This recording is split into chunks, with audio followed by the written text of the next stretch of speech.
I told him I needed room to breathe, but he interpreted it as a complete dismissal. My name is Lucy, and I've always held that relationships thrive on empathy, affection, and open dialogue. At least, that's what I convinced myself when things began to feel overwhelming. Chris and I had shared nearly 3 years together, and in many ways, our life seemed idyllic. He was wonderful, kind, dependable, with a humor that always lifted my spirits. He was my partner, my confidant, and I was his. We shared a cozy apartment in the city, filled with serene mornings and tranquil evenings, the kind of bond that appeared to fulfill every expectation. Yet a sense of being confined started creeping in. I adored him, but I longed for the independence I'd known before our lives became so intertwined. I believed asking for a bit of breathing room would resolve my unease. I thought it was a small adjustment, a moment to rediscover myself amid our shared routines. It felt like a simple fix, didn't it? A modest request, but I hadn't foreseen how it would unravel everything. It was a Friday evening when I broached the subject. We were lounging in our living room, drained from a demanding week, when the conversation shifted. I felt trapped, almost claustrophobic, and the words tumbled out. "Chris, I think I need a little distance," I murmured, avoiding his gaze. He looked startled, his eyes searching mine. I hurried to clarify. "It's not about you.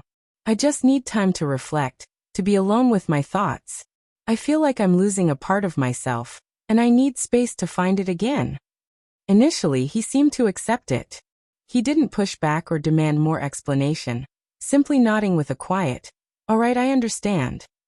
I thought that was the end of it, assuming we'd find balance.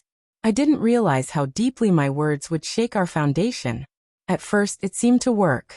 I spent evenings with friends, savored moments of solitude, and Chris appeared to honor my request for space.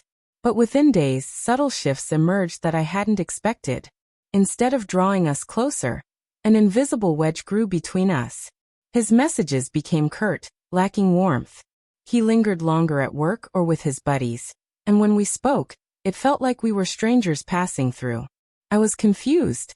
I'd asked for space, but wasn't he supposed to give me room while keeping our connection intact? Instead, it felt like he was withdrawing entirely. The space I'd envisioned wasn't just physical, it was emotional, and I didn't know how to bridge the growing gap. Weeks later, I decided to visit him at his apartment, hoping to reconnect. I knocked, expecting to find him relaxed on the couch, perhaps browsing his phone or watching a show, as we often did together.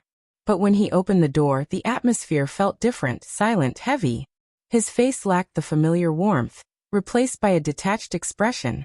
"We need to talk," he said, stepping aside to let me in. We sat, and the reality hit me like a wave. He hadn't just given me space. He'd taken my words as a signal to erase me from his life.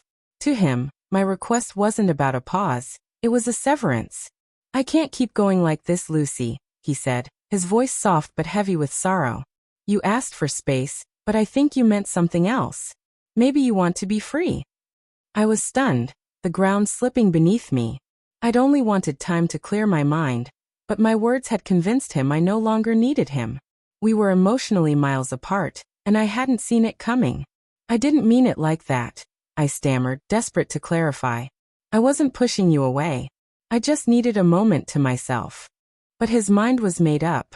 He grabbed a bag, packed a few things, and left without another word. In the days that followed, I reached out, calls, texts, anything to reconnect, but silence greeted every attempt.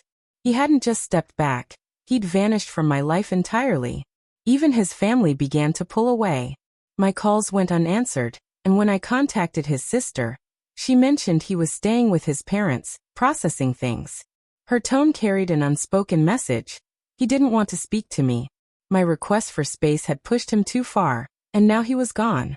I spent countless hours reflecting, questioning if I could have approached it differently. Perhaps I should have been clearer, or maybe I should have realized that a simple plea for space could be misread as rejection. I hadn't grasped the weight of my words. I learned that asking for space, though sometimes necessary, requires sensitivity to how it lands with the other person. I'd sought room to breathe, but what I got was an unbridgeable chasm. Have you ever asked for a break only to watch it fracture your relationship? I'd love to hear your experiences. Did you ever unintentionally distance someone by needing a moment to yourself? Perhaps we can grow from each other's missteps. Chris and I never reconciled. He moved forward and I learned a painful lesson. Space isn't just physical separation, it's emotional too. If you ask for it, you must consider what it means to the other person. Because once that divide opens, closing it may be impossible, and some losses can't be undone.